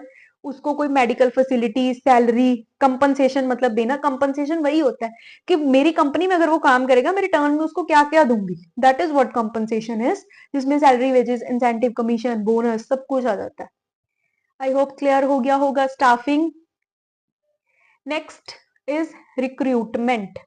रिक्रूटमेंट पे अलग से ही एक क्वेश्चन, अभी इस चैप्टर पे अगर मैं बात करूं जो मुझे लगता है ना इंपॉर्टेंट है क्वेश्चंस, तो इसमें से आपको आ सकता है स्टाफिंग का प्रोसेस, सिलेक्शन का प्रोसेस, रिक्रूटमेंट के जो मेथड्स हैं, एक्सटर्नल मेथड्स में अभी करवाऊंगी आपको, एक्सटर्नल सोर्सेज के मेथड्स वो आ सकते हैं। लाइन वाइज ही बता रही हूँ जो जो इंपॉर्टेंट है। और बहुत रेयर कभी कभी ट्रेनिंग के दो एक मेथड्स हैं वही ज्यादा आते होते हैं, तो उस पर ही मैं ज्यादा फोकस कर रही हूँ। ठीक है, तो रिक्रूटमेंट मीनिंग मैं करवा चुकी हूँ, क्या होता है, process of searching employees. So employ को सर्च करने के दो सोर्सेज हैं, कौन कौन से, इंटरनल, एक्सटर्नल। इंटरनल मतलब कंपनी के अंदर से ही लोगों को ढूंढ लेना अगर कोई वैकेंसी निकली है। एक्सटर्नल बाहर से किसी को, बाहर किसी सोर्स को यूज कर लेना। अगर इंटरनली ही हमने रिक्रूट करना है तो उसके लिए मेरे पास कौन कौन से सोर्सेस हैं, तो उसके लिए फर्स्ट सोर्सेज है मेरा ट्रांसफर कर देना, किसी को एक जॉब से या एक शिफ्ट से एक डिपार्टमेंट से दूसरे डिपार्टमेंट में डाल देना। नेक्स्ट प्रमोट कर देना, लेवल अपग्रेड कर देना, कोई यहाँ पे काम कर रहा था ऊपर वाले लेवल पे अब कर दिया। Then next is lay off. Lay off का मतलब क्या होता है, किसी भी टेम्परेरी पर्सन को, मतलब टेम्परेरी अपना काम करवाने के लिए बुला लेना कि टाइम निकल जाए आपका, बस फॉर द टाइम भी आप किसी को लेके आ रहे हो टेम्परेरी पर्पस के लिए, उसको ले ऑफ बोला जाता है। अभी इससे क्या फायदा होगा, अगर मैं internal sector internal source use कर रहे हैं तो क्या फायदा होगा, इंप्लॉइज मोटिवेट होंगे, अच्छा काम करेंगे मेरी कंपनी में, क्योंकि उन्हें लगेगा कि हम अंदर से ही अच्छी वाली पोजीशन पे हायर हो जाएंगे। देन नेक्स्ट बड़ा सिंपलीफाई प्रोसेस है, ये टाइम नहीं लगता। ठीक है, सिंपल प्रोसेस है, टाइम वेस्टेज कम होती है, सस्ता है, चीपर। लिमिटेशन इसकी क्या है, फ्रेश टैलेंट को हम नहीं लेके आ रहे, जो बाहर फ्रेश टैलेंट है उसको हम इग्नोर कर रहे हैं। लेथार्जिक बना देता है ये एम्प्लॉय को, लेजी टाइप बना देता है, क्योंकि उसको पता ही है कि अंदर से ही हायर हो रहे हैं लोग, तो हम भी कभी ना कभी पहुंच जाएंगे। कंपटीशन की स्पिरिट खत्म हो जाती है एम्प्लॉयज में इसके थ्रू। ठीक है, क्योंकि उनके पास फ्रेश टैलेंट के साथ वो compete ही नहीं करेंगे, वही जो लोग काम कर रहे हैं उनके साथ ही compete करते रहेंगे बस। फ्रीक्वेंट ट्रांसफर से क्या होता है, बार बार बदली हो रही है, एक जगह से दूसरी जगह डाल रहे हैं, प्रोडक्टिविटी उनकी लो हो जाती है, स्पेशलाइजेशन पे इफेक्ट होता है। सो ये थे इंटरनल। आगे बात कर लेते हैं एक्सटर्नल सोर्सेज की। सो एक्सटर्नल सोर्सेज मेन में नहीं लिखे हैं, वैसे तो बहुत है। एक्सटर्नल मतलब जब आप किसी को बाहर से हायर कर रहे हो, ठीक है, आप इंटरनली नहीं हायर कर रहे, किसी रिक्रूटमेंट के लिए आप हायर कर रहे हो बाहर किसी एक्सटर्नल सोर्स को यूज करके, ठीक है। तो इसमें हमें क्या करना पड़ता है, क्या क्या सोर्सेज है मेरे पास। डायरेक्ट रिक्रूटमेंट मतलब मैंने बाहरी कंपनी के बाहर अपनी फर्म के बाहर नोटिस डाल दिया कि मेरी ये वैकेंसी है, स्पेसिफाई कर दी डिटेल्स, कोई इंटरेस्टेड हो गए तो आ जाएगा। Next is casual callers. Casual callers कौन से होते हैं, जितने भी बड़ी बड़ी कंपनीज होती है ना, वो अपने पास में एक डाटाबेस रखती हैं, जो भी पुराने उनके पास जॉब के लिए लोग आए होते हैं या बड़े उनके पास डाटा होते हैं लोगों के, तो वो क्या करते हैं जब उनको जरूरत होती है ना, उन सभी को कॉल लगाते हैं जो उनके पास डाटा पड़े होते हैं या जो पहले कभी जॉब पे इंटरव्यू दे के गए होंगे, सिलेक्ट नहीं हुए होंगे, तो उनके सारी लिस्ट होती है, उनको कॉल कॉल करके बुला लिया जाता है। नेक्स्ट बड़ा ही इजी, एडवर्टाइज करना, कहाँ पे, न्यूज़पेपर में, रेडियो, इंटरनेट पे, कहीं पे भी एडवर्टाइजमेंट डाल देनी, वहां से लोग आ जाते हैं। एम्प्लॉयमेंट एक्सचेंज के थ्रू। अब एम्प्लॉयमेंट एक्सचेंज क्या होती है, अच्छे से एक समझा देती हूँ। एम्प्लॉयमेंट एक्सचेंज ना एक मिडल, आप समझ लो कि एक्सचेंज है, जो एम्प्लॉय और कंपनी का मिडल मैन है ये, ठीक है। इनके पास एम्प्लॉयज का भी डाटा होता है, इनके पास कंपनी का भी डाटा होता है। एम्प्लॉयज के डाटा देख लेते हैं ये कि इस बंदे को किस तरह की जॉब चाहिए, ठीक है, उस तरह की जॉब के साथ वो जो है एम्प्लॉय को कनेक्ट करवा देते हैं, ठीक है। तो ये एक तरह का मिडल मैन है जो कंपनी और एम्प्लॉय के साथ एक कनेक्शन बना के रखता है और इनको मिलवाने का काम करते हैं कमीशन बेसिस पे, क्योंकि ये कंपनी से भी पैसे ले रहे होते हैं और लोगों से भी, जिनको जॉब चाहिए उनसे भी पैसे ले रहे होते हैं। नेक्स्ट इसमें आ जाएगा कैंपस रिक्रूटमेंट। सो कैंपस रिक्रूटमेंट क्या होती है, जो कॉलेज में से ही जो अच्छे ब्रिलियंट स्टूडेंट्स होते हैं ना, उनको हायर कर लिया जाता है जॉब के लिए, राइट। तो ये हमारी कवर हो जाती है कैंपस रिक्रूटमेंट के अंदर। ये तो बड़ी ही सिंपल है, कंपनीज बड़े बड़े कॉलेजेस में आ जाती है और वहां से हायरिंग चल पड़ती है। Next is merits of external sources. So external sources का क्या फायदा है, इसके थ्रू जो भी उसके डीमेरिट्स थे ना, इसके मेरिट बन जाएंगे। इसमें क्वालिफाइड पर्सन आते हैं आपके पास वाइडर चॉइस है, बहुत चॉइस है, जहां से आप ब्रिलियंट टैलेंट को हायर कर सकते हो। फ्रेश टैलेंट आता है, कॉम्पिटिटिव स्पिरिट बनी रहती है। सो डिसएडवांटेज क्या है, जो उसके एडवांटेज थे इंटरनल के। एग्जिस्टिंग एम्प्लॉयज के अंदर डिससेटिस्फेक्शन, कॉस्टली है ये और लेंथी प्रोसेस है। सिंपल सा है ये, तो लिख ही दोगे। आगे बात करेंगे सिलेक्शन। नेक्स्ट एलिमेंट आ गया हमारा स्टाफिंग का। सो सिलेक्शन का मतलब क्या होता है, जो भी बेस्ट कैंडिडेट है, जो आपको लगता है कि आपकी कंपनी के लिए ये पर्सन सूटेबल है, उसको हम सिलेक्शन बोलते हैं, ठीक है। So selecting the best candidate for the organisation is known as what, selection. अभी उसको कैसे सिलेक्ट किया जाता है, उसके प्रोसेस पे बात करेंगे। बड़ा इंपॉर्टेंट, इस चैप्टर का टॉप मोस्ट इंपॉर्टेंट क्वेश्चन है सिलेक्शन का प्रोसेस, ठीक है। मानो ना मानो, मैंने बहुत बार देखा है, बहुत बार ये एग्जाम्स में आता है, ठीक है। तो समझ लेते हैं एक बार इसको भी। तो first of all selection start होती है प्रिलिमिनरी स्क्रीनिंग से। स्क्रीनिंग मतलब क्या होता है, छांटना। प्रिलिमिनरी मतलब अभी मेरे पास इतने रिज्यूम्स आए हैं, इतनी जगह से मेरे पास डाटा आ गया, अब मैं सबको ही थोड़ी बुला लूंगी आ जाओ मेरे पास, मैं पहले उनमें से कुछ को छांट लूंगी, स्क्रीन कर लूंगी कि मुझे ऐसे ऐसे रिक्वायरमेंट है। 100 है, 100 में से मैं 20 या 10 लोग ही रखूंगी जो मेरे पास टेस्ट देने आएंगे या इंटरव्यू देने आएंगे। सो प्रिलिमिनरी स्क्रीनिंग होगी। स्क्रीनिंग के बाद क्या होते हैं, सिलेक्शन टेस्ट। अभी वो जॉब के अकॉर्डिंग टेस्ट देख लिए जाते हैं, जिस जॉब में साइकोलॉजिकल ब्रेन रिलेटेड कोई टेस्ट की जरूरत है वो कर लिया जाता है। या जिन जॉब्स में कई जॉब्स में जैसे पर्सनैलिटी टेस्ट होते हैं, एजुकेशनल लेवल के टेस्ट होते हैं, एप्टीट्यूड टेस्ट होते हैं, इंटेलिजेंस बोल दिया मैंने वैसे। सो इस तरह के टेस्ट, मतलब on the basis of the nature of the job selection के टेस्ट ऑर्गेनाइज करवा लिए जाते हैं, ठीक है। उसके बाद टेस्ट होने के बाद क्या किया जाता है, इंटरव्यू। टेस्ट हुआ 20 लोगों का, 20 लोग, सपोज मैंने 100 का मेरे पास रिज्यूम आया, उसमें से मैंने 20 लोगों को उस पे टेस्ट के लिए बुला लिया, ठीक है। अभी टेस्ट में से भी मैंने 5 लोगों को इंटरव्यू पे बुलाया जिन्होंने क्वालिफाई किया या जिनके अच्छे मार्क्स आए। तो इंटरव्यू में अब मैं क्या करूंगी, उनसे उनकी बैकग्राउंड हिस्ट्री जानूंगी, पास्ट एक्सपीरियंस के बारे में पूछूंगी, बैकग्राउंड वेरिफिकेशन सारी मैं उसकी जो है वो करूंगी, ठीक है। वैसे बैकग्राउंड वेरिफिकेशन रेफरेंस चेक के एक और पॉइंट बनाया हुआ है। तो इंटरव्यू में हम सिर्फ उतना ही लेते हैं कि आमने सामने बैठ के जो बातचीत हो रही है, नाम पता पूछ लिया, आप क्या करते थे, क्या आपके इंटरेस्ट है, आपकी हॉबीज, ये सब जनरल बात कर ली जाती है। फिर उसके अभी मेरे पास डाटा इकट्ठा हो गया ना उस पर्सन का, अभी रेफरेंस चेक में मैं क्या करूंगी, वो सारा वेरीफाई करूंगी। ठीक है। मतलब उसने जो मुझे बोला कि पहले मैं यहाँ जॉब कर रही थी या मेरी इतनी सैलरी थी एंड ऑल, वो मैं पूरा वेरीफाई करूंगी, उसकी एजुकेशन वेरीफाई करूंगी, जो भी उसके रिकॉर्ड्स या जो भी मुझे इनकी इंफॉर्मेशन देखने को मिली थी उस पर्सन की जिसमें मैं इंटरेस्टेड हूँ, वो वेरीफाई किया जाएगा। After that, on the basis of selection test and on the basis of interview, उस पर्सन को सिलेक्ट कर लिया जाता है जॉब के लिए। उसके बाद क्या किया जाता है, उसका एक मेडिकल टेस्ट, मेडिकली एग्जामिनेशन किया जाता है कि वो पर्सन फिट है या नहीं काम करने के लिए, मेडिकली कोई उसकी हेल्थ प्रॉब्लम तो नहीं है। अगर वो भी ठीक चल रहा है तो उसको ऑफर लेटर भेज दी जाती है, पे स्केल बता दिया जाएगा, अपॉइंटमेंट लेटर भी दे दी जाती है कि you are selected and you can join from this date and with this much salary, ये सब बताते हुए उस पर्सन को अपॉइंट की एक ऑफर लेटर भेज ली जाती है। और उसके बाद उसके साथ एक कॉन्ट्रैक्ट ऑफ एम्प्लॉयमेंट बना लिया जाएगा, जिसमें सब कुछ बताया जाएगा कि ये टर्म्स कंडीशन के साथ आपको काम करना पड़ेगा हमारी कंपनी में। Next element, training.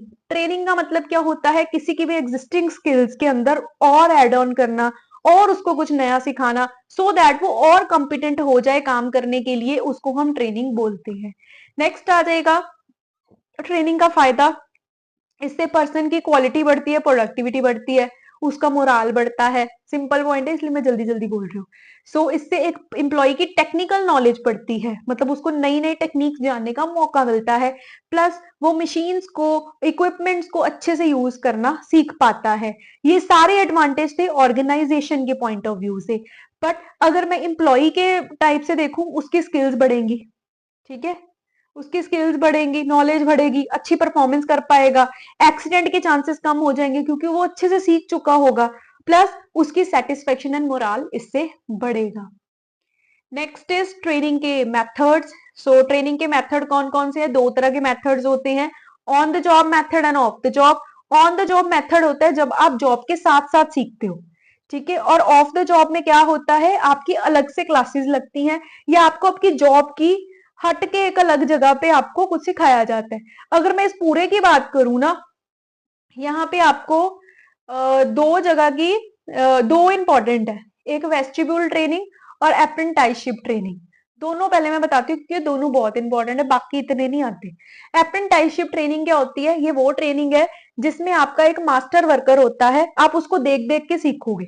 जैसे इलेक्ट्रीशियन कारपेंटर वाले केसेस होते हैं ना, आपने इलेक्ट्रीशियन तो देखा ही होगा, उनके साथ एक छोटा पर्सन होता है, छोटा मतलब गलती से निकल गया, सॉरी, मतलब उनके साथ एक हेल्पर जो आ रहे होते हैं, है ना, हेल्पर बोलना था मैंने, हेल्पर आते हैं, वो उनको देख देख के सीख जाते हैं। कारपेंटर के केस में यही होता है, एक मास्टर वर्कर होता है और जो ट्रेनिंग ले रहा होता है वो उसको देख देख के सीखता है, और that is what apprenticeship training. और जो वेस्टिब्यूल ट्रेनिंग होती है, वेस्टिब्यूल ट्रेनिंग में क्या होता है, जहां पे भी आपको मतलब जिस तरह के ऑर्गेनाइजेशन में आपको काम करना है या जिस इक्विपमेंट मशीन पे आपने आपको काम करना है, वैसा ही एक मिनिएचर फॉर्म बना दिया जाता है, छोटी फॉर्म मतलब मिनिएचर फॉर्म में, मतलब एक मॉडल टाइप बना दिया जाता है और उस मॉडल के थ्रू आपको सिखाया जाएगा सारा कुछ। मतलब आर्टिफिशियल एक मिनिएचर फॉर्म में आपका एक्चुअल वर्किंग एनवायरनमेंट या एक्चुअल मशीन बना के आपको उस पर सिखाया जाएगा। तो ये इन दोनों का मीनिंग है, ये अच्छे से आप कर लेना। ठीक है। इसमें और भी काफी आते हैं, जैसे ऑन द जॉब में आपको कोच मिल जाता है। ठीक है। वो कोच आपको गाइड करता रहेगा। इंटर्नशिप ट्रेनिंग जो स्कूल या कॉलेज वाले भेज देते हैं आपको 15-20 दिन, 4-5 महीने के लिए कि आप जॉब पे सीख के आओ। जॉब रोटेशन में क्या है कि जैसे आपको क्या किया जाएगा, आपको एक पर्टिकुलर जॉब सिखानी है, जैसे टीचिंग की सिखानी है, आपको पहले छोटी क्लासेस में बच्चे संभालना सिखाया जाता है, फिर आपसे कंटेंट पे काम करने के लिए बोला जाता है। मतलब जॉब्स बदल बदल के आपको एक फाइनल रेडी कर दिया जाता है, जो भी आपकी पर्टिकुलर जॉब रहेगी उसके लिए वो जॉब रोटेशन में किया जाएगा। ऑफ द जॉब में और आते हैं, जैसे क्लासरूम लेक्चर, जैसे अभी मैं आपको लेक्चर दे रही हूँ, ये वाला केस स्टडी, कोई पुराना किसी का केस सुना के आपको ट्रेन किया जाएगा या उस केस को रेफर करके आपको ट्रेनिंग देना शुरू कर दिया जाएगा। कंप्यूटर मॉडलिंग, कंप्यूटर की हेल्प से आपको चीजें सिखाई जाएंगी। तो ये इसके अंदर इतना कुछ खास इंपॉर्टेंट नहीं है, इसलिए मैं जल्दी जल्दी करवा दिया बस। ठीक है, तो आगे लास्ट टॉपिक है इस चैप्टर का, training and development. So what is training and what is development, दोनों पे बात कर लेते हैं। ठीक है, सो ट्रेनिंग का मतलब क्या होता है? ट्रेनिंग इज व्हाट, ये एक प्रोसेस है जो हमारे एग्जिस्टिंग स्टॉक में चीजें डालता रहेगा। मतलब मेरे मेरे पास अगर सपोज एक टीचिंग की स्किल है, उसमें भी और मैं कुछ नया नया डालती रहूं, कुछ नया नया रोज सीखती रहूं। ठीक है, so process of increasing knowledge and skill is what training, and development is what, it is a process of learning and growth. So नया कुछ लर्न करते रहना और ग्रो करना। ठीक है, ट्रेनिंग का मतलब क्या है? टीचिंग ही सीखना। ग्रो करना का मतलब क्या है? इंस्टीट्यूट, स्कूल, यूट्यूब पे बड़ा सा चैनल आ जाना, ये डेवलपमेंट है। ट्रेनिंग क्या है? सिर्फ मैं अभी सीख रही हूँ, अभी ऐड ऑन कर रही हूँ अपनी स्किल्स में। तो स्कोप किसका ज्यादा हुआ? डेवलपमेंट का। ठीक है, क्योंकि डेवलपमेंट में मैं ग्रो करना चाह रही हूँ। मैंने स्कूल, इंस्टीट्यूट, अपना एक यूट्यूब पे बड़ा चैनल मेरा आ चुका है ना, मेरी एक प्रॉपर टीम है जिसको मैं साथ लेके चलती हूँ। तो नैरो स्कोप क्या है? ट्रेनिंग। ट्रेनिंग के बाद डेवलपमेंट होती है, ऐसे याद कर लो। ठीक है, सो जो ट्रेनिंग है वो हमेशा जॉब ओरिएंटेड ही होगी। जैसी आपकी जॉब वैसे आपको ट्रेनिंग करके आपने काम करना है, बट डेवलपमेंट हमेशा करियर ओरिएंटेड होती है। देन नेक्स्ट, ट्रेनिंग होती है शॉर्ट टर्म, डेवलपमेंट होती है long term. Then next, training क्यों होती है? क्योंकि आप अपनी जॉब में बेटर करो। डेवलपमेंट क्यों होती है? ताकि आप ओवरऑल ग्रो करो। सो ट्रेनिंग होती है टेक्निकल स्किल्स की, वो होती है कंसेप्चुअल या ह्यूमन आइडियाज की development. Then next, level of trainers, level of trainees sorry. जो ट्रेनिंग होती है it is meant for supervisor and labour, मतलब जो लोग काम करते हैं, सुपरवाइजर्स होते हैं, लेबर, उनके लिए होती है। जो डेवलपमेंट है वो मैनेजमेंट के लिए होती है। स्कोप तो मैं पहले आपको बता ही चुकी हूँ कि डेवलपमेंट का बड़ा स्कोप है, ज्यादा एरिया कवर करता है। ठीक है, और उसका कम होता है। So next chapter is directing. So what is directing? First function था हमारा प्लानिंग, ऑर्गेनाइजिंग, स्टाफिंग। अब ये डायरेक्टिंग। डायरेक्टिंग का मतलब क्या होता है? It is a process through which employees को इंस्ट्रक्ट किया जाता है, गाइड किया जाता है, मोटिवेट किया जाता है, सुपरवाइज किया जाता है, लीड किया जाता है, उनको कम्युनिकेशन उनके साथ की जाती है। ये सब चीजें की जब जाती हैं, so as to achieve organisation goal, that is what directing is. इसको डायरेक्टिंग बोलते हैं। डायरेक्टिंग के फीचर्स पे आ जाते हैं फटाफट। तो अगर मैं बात करूं डायरेक्टिंग के चैप्टर में क्या इंपॉर्टेंट है, इसमें मैस्लो नीड हायरार्की थ्योरी वो इंपॉर्टेंट है। कम्युनिकेशन का कभी कभी क्वेश्चन आ जाता है, उसका प्रोसेस या उसके बैरियर्स, तो उस पर ही ज्यादा मैं फोकस करूंगी क्योंकि डायरेक्टिंग में से यही आता है। तो एक बार बात कर लेते हैं डायरेक्टिंग के फीचर्स या करेक्टरिस्टिक्स की। First is directing initiate action. Directing ही एक ऐसा प्रोसेस है जिसके थ्रू एक एक्शन लिया जाता है, मतलब इसके थ्रू ही एक एक्शन लेने की, काम करने की तैयारी की जाएगी। नेक्स्ट, ये एक कंटिन्यूस प्रोसेस है, इसको लगातार डायरेक्शंस, डायरेक्टिंग या इंस्पायर करना, मोटिवेट करना, सुपरवाइज करना, ये सब लगातार चलता रहता है। नेक्स्ट, ये हर एक लेवल पे काम आता है, हर एक लेवल ऑफ मैनेजमेंट पे। Then next, it flow from top to bottom. Top वाला बंदा top level of management bottom को गाइड करता है। और डायरेक्टिंग जो है ये परफॉर्मेंस ओरिएंटेड एक प्रोसेस है। नेक्स्ट, डायरेक्टिंग का फायदा क्या है? इससे एक्शन स्टार्ट होता है। नेक्स्ट, इससे इंप्लॉइज के एफर्ट्स इंटीग्रेट होते हैं। ग्रुप ऑफ एम्प्लॉइज है, अपने अपने एफर्ट्स लगाते हैं, उन सबको इकट्ठा करके गोल अचीव करने की बात की जाती है। ये एक जरिया है जिसके थ्रू मोटिवेशन हो पाती है एम्प्लॉइज की। इसके कारण ऑर्गेनाइजेशन में स्टेबिलिटी एंड बैलेंस बनी रहती है। और अगर कोई चेंज करना है कंपनी में तो जनरली ये हेल्प करता है कि लोग रेजिस्ट ना करें चेंज को। नेक्स्ट बात करेंगे डायरेक्टिंग के एलिमेंट्स। डायरेक्टिंग चार चीजों से बनी हुई है या चार चीजें इसमें आती हैं। Supervision, what is supervision? Supervision is check करना सारे सबऑर्डिनेट्स ठीक से काम कर रहे हैं, उनको सही से गाइडेंस देना इस टाइप ऑफ सुपरविजन। सबऑर्डिनेट का हेड जो होता है सुपरवाइजर, वो सुपरविजन करता है। Motivation is what, it is a process of inspiring employees, उनको इंस्पायर करना, मोटिवेट करना कि वो काम करे, आगे बढ़ के बेटर काम करे। कम्युनिकेट इज व्हाट, बातचीत करना। लीडरशिप इज व्हाट, एक लीड करके चलना, मतलब एक ग्रुप का लीडर बन के जो रहेगा, मतलब एक इंस्ट्रक्शंस देता रहेगा उसको, आप ये काम इस टाइम पे करो, आप गलत जा रहे हो, आप ठीक जा रहे हो, ये लीडरशिप होती है। सुपरविजन का मीनिंग मैंने अभी आपको बता दिया, गाइडेंस एंड कंट्रोल। नेक्स्ट बात करेंगे अभी हम मोटिवेशन की। मोटिवेशन क्या है? It's a process of encouraging employees, employees के इनकरेज करने के प्रोसेस को हम मोटिवेशन बोलते हैं। मोटिवेशन के फीचर्स पे बात करेंगे। First one is motivation is an psychological phenomena, ये दिमाग से खेलने वाला एक कंसेप्ट है जिसके थ्रू आप किसी को रेडी करते हो कि अगर कोई काम नहीं भी करना चाहता, आप उसको कैसे रेडी करो, आप उसको मेंटली कैसे इन्फ्लुएंस कर दो कि वो काम करे। गोल डायरेक्टेड बिहेवियर में ये हेल्प करता है। मतलब अभी आप नहीं पढ़ना चाहते, मैं आपको 4-5 बातें ऐसे बोल दूं या ऐसी एग्जांपल्स उठा के दे दूं कि आप अपने उस गोल के टुवर्ड्स काम करना शुरू कर दो जो मैं आपको चाहती हूं कि आप करो। नेक्स्ट आ जाएगा, it can be positive as well as negative both. Positive motivation क्या होगी? मैं आपको इन्फ्लुएंस कर रही हूँ, मोटिवेशनल स्टोरीज सुना रही हूँ या आपको पास्ट रिजल्ट्स दिखा रही हूँ, ठीक है। नेगेटिव क्या होगा? मैं आपको 2-3 थप्पड़ लगा के, या जो कि अलाउड नहीं है अभी, पर एग्जाम्पल दे रही हूँ, कोई पनिशमेंट दे के, मतलब मैं आपको बोलूं फिर आप डर के वो काम करो, तो वो नेगेटिव मोटिवेशन है। नेक्स्ट, मोटिवेशन एक कॉम्प्लेक्स प्रोसेस है। किसी को भी मोटिवेट करना, उसके बिहेवियर को इन्फ्लुएंस करना is a difficult task, we all know. Next आ जाएगी Maslow need hierarchy theory, important theory. पहले बात कर लेते हैं इस थ्योरी को किसने दिया है। ये मोटिवेशन की ही थ्योरी है। इस थ्योरी को दिया है अब्राहम मैस्लो ने। सो अब्राहम मैस्लो ने दिया है। इन्होंने क्या बोला है कि अगर आपने किसी भी पर्सन को मोटिवेट करना है ना, तो उनको मोटिवेट करने के लिए उनकी नीड्स को सेटिस्फाई करते जाओ। जैसे जैसे आप उसकी नीड्स को सेटिस्फाई करते जाओगे, वैसे वैसे वो पर्सन मोटिवेट होता जाएगा। इसीलिए उन्होंने नीड्स के लेवल्स दिए हैं। बेसिक लेवल उन्होंने रखा है psychological, sorry physiological, physiological need. तो फिजियोलॉजिकल नीड कौन सी होती है? Basic need. अभी एक जॉब में बेसिक नीड क्या होती है? सैलरी। आपको एटलीस्ट, आप कहीं पे भी जॉब करने जा रहे हो, आपको यही होती है ना कि कम से कम आपको सैलरी तो मिले। नॉर्मल लाइफ में आपकी बेसिक नीड क्या है? Food, shelter, clothing. तो physiological need is what? Basic need, जिसमें salary one of the best example रहेगी। उसके बाद एक पर्सन को जब सैलरी मिलनी शुरू हो जाती है, फिर उसको होता है कि मेरी सेफ्टी भी हो, मुझे सिक्योरिटी भी मिले। जिसके लिए क्या होगा? उसको होगा कि मेरी इंश्योरेंस हो जाए, मेरी जॉब सिक्योर हो, मुझे जॉब से ऐसे ही ना निकाल दिया जाए, ठीक है। तो ये है हमारी सेकंड नीड। एक पर्सन की जब बेसिक नीड फुलफिल होती है, उससे होता है कि मेरी अब सेफ्टी और psychological safety and security need fulfil होनी चाहिए। जब उसकी ये नीड भी फुलफिल हो जाती है, तब वो नेक्स्ट नीड की तरफ आ जाता है, दैट इज सोशल नीड्स।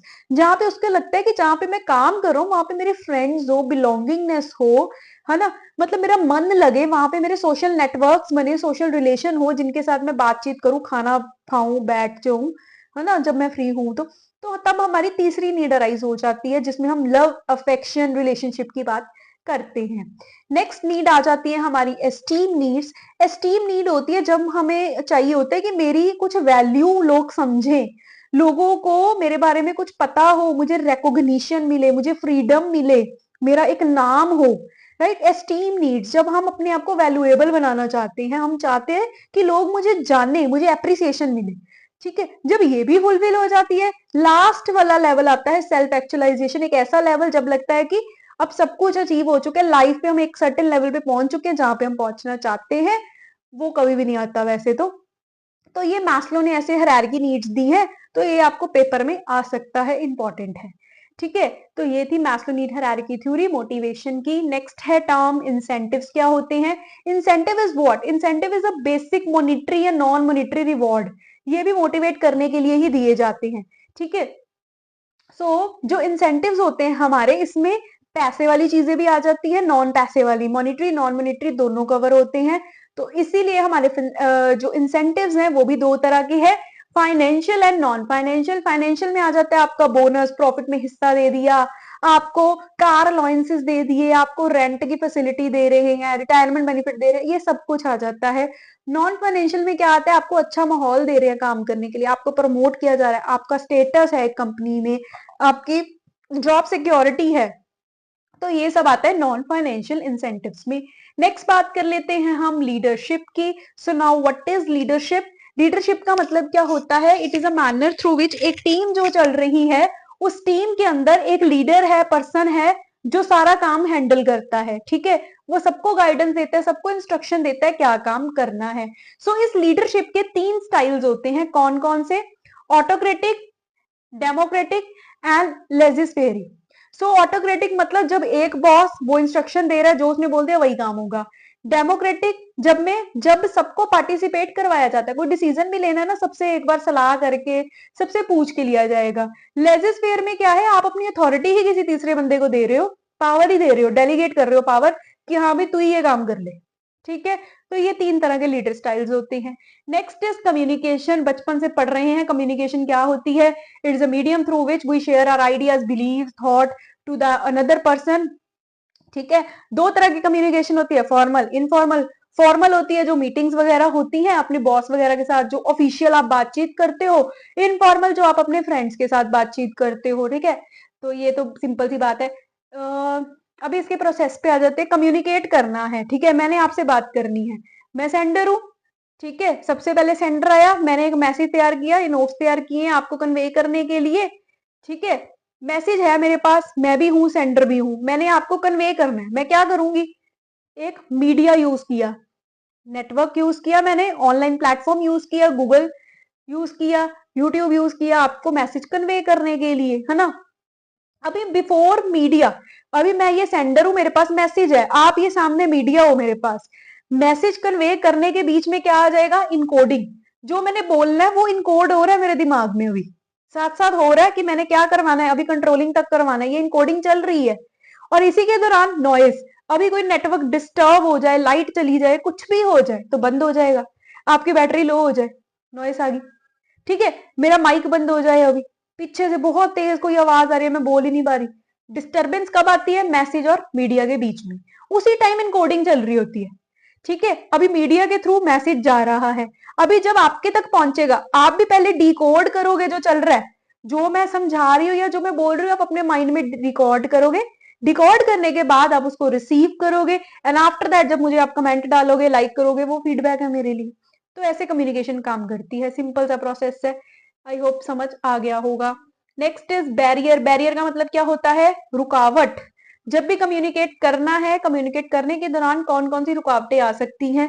सबसे पहली रुकावट is semantic barrier. Semantic barrier क्या होता है, जब it is related to word, sign, figure, इन सब चीजों से रिलेटेड होती है।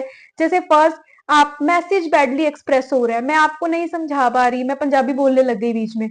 ठीक है, या मैंने आपको ऐसे हाँ बोला था, मैं आपको ऐसे हाँ बोल रही हूँ, तो बैडली एक्सप्रेस मैसेज है, मैं आपको सिंबल ही नहीं ठीक दे रही। ठीक है, फर्स्ट पॉइंट हो गया, मैंने मैसेज नहीं सही से कन्वे किया, सिंबल गलत यूज कर रही हूँ, फॉल्टी ट्रांजेक्शन, गलत पढ़ा रही हूँ आपको, कुछ भी बोली जा रही हूँ जो मुझे खुद भी नहीं आता। अनक्लैरिफाई असम्पशंस, कुछ ऐसी एग्जांपल दे रही हूँ तारों तूरों वाली जो आपको भी नहीं पता लग रही। ठीक है, तो ये सिमेंटिक बैरियर है, बातचीत ठीक से नहीं हो रही, मैं अपना मैसेज नहीं ठीक से कन्वे कर पा रही। साइकोलॉजिकल बैरियर क्या होता है, related to your brain, related to your emotional stability. इसमें आ जाता है प्री मेच्योर इवेल्युएशन। मतलब मैं आपके साथ कुछ ऐसी बातचीत कर रही हूं जो अभी आपको समझ ही नहीं आ रही, आपको क्लियर ही नहीं हो रही, वो आपको उस कंसेप्ट के बारे में नहीं पता, वो कंसेप्ट आपको ओल्ड एज में जाके पता चलेगा। ठीक है, next is lack of attention. अभी साइकोलॉजिकल क्या, मैं अभी पढ़ा रही हूँ, आप वीडियो लगा ऑन करके साइड पे छोड़ दो।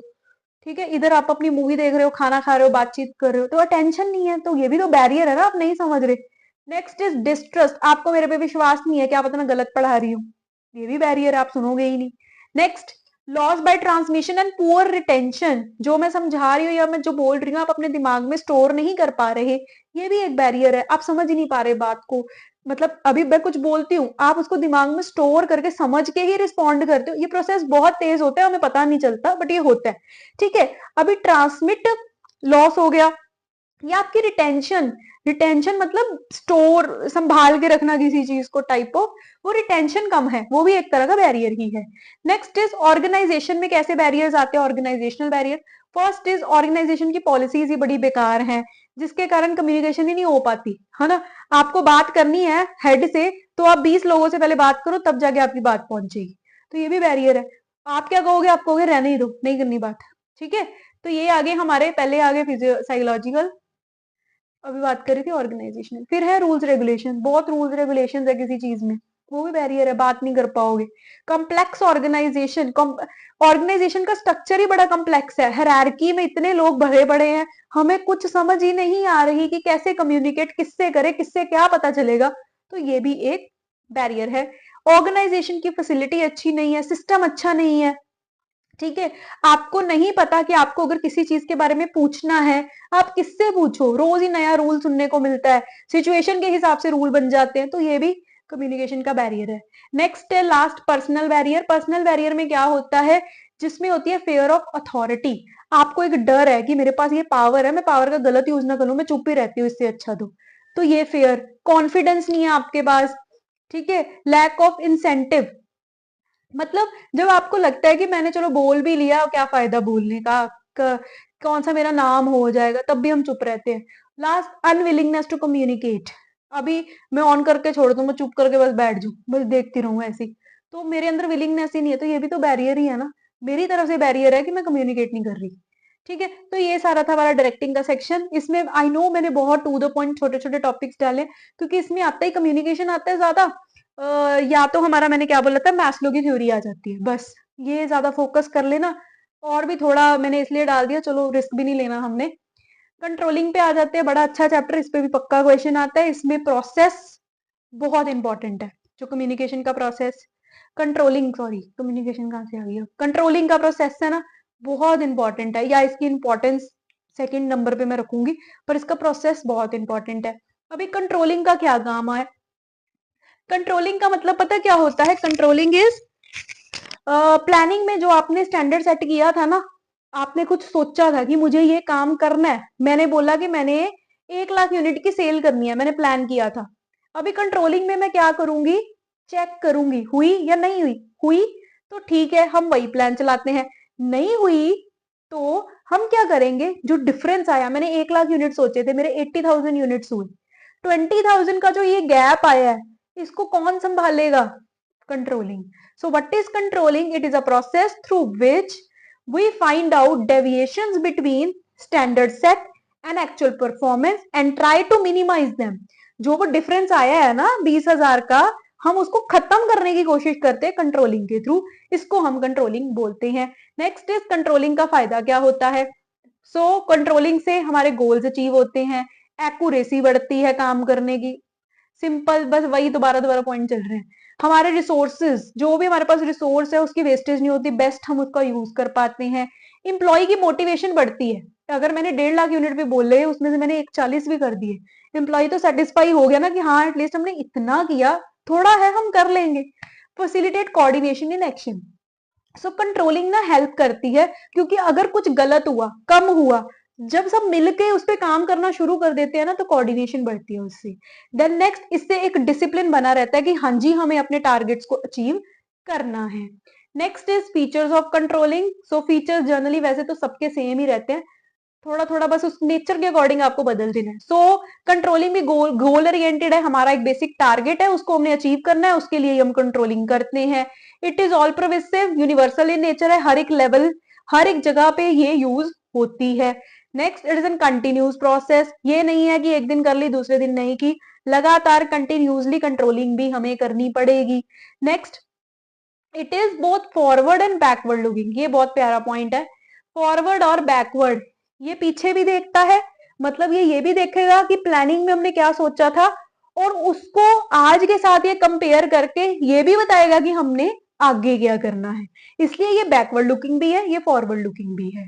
Next, it is an dynamic process, जो कंट्रोलिंग है ये चेंज होती रहती है as per the change in the nature of circumstances, या जो भी सिचुएशन में चेंजेस आ रहे हैं उसके अकॉर्डिंग ये अपने आप को चेंज करती है। नेक्स्ट, ये एक पॉजिटिव प्रोसेस है, क्योंकि ये गोल को अचीव करने में हेल्प करती है जो हमने सोचा हुआ था। Then next, relation between planning and controlling, ये मैं बता चुकी हूँ वैसे, जो मतलब वही चीज है कि ये बैकवर्ड फॉरवर्ड लुकिंग बोथ है। कंट्रोलिंग जो है, जो प्लानिंग है, ये कंट्रोलिंग को स्टैंडर्ड बताती है, टारगेट बताती है कि ये मेरा टारगेट है, तू अब चेक कर आके कि ये ठीक हुआ या नहीं हुआ, ठीक है। तो ये एक दूसरे का कोऑर्डिनेशन में ही चलती है, प्लानिंग नहीं होगी कंट्रोलिंग नहीं होगी, कंट्रोलिंग नहीं होगी प्लानिंग नहीं होगी, ये दोनों आपस में तालमेल के साथ ही चलते हैं। ठीक है, सिंपल, मतलब ये आता नहीं है इसलिए मैं बस आपको एक गो थ्रू ही करवा दिया इसका। आ जाओ मेन टॉपिक पे, इसके प्रोसेस पे। कंट्रोलिंग कैसे काम करती है, कंट्रोलिंग में स्टार्टिंग होती है हमारी सबसे पहले स्टैंडर्ड सेटिंग से, एक टारगेट सेट होता है।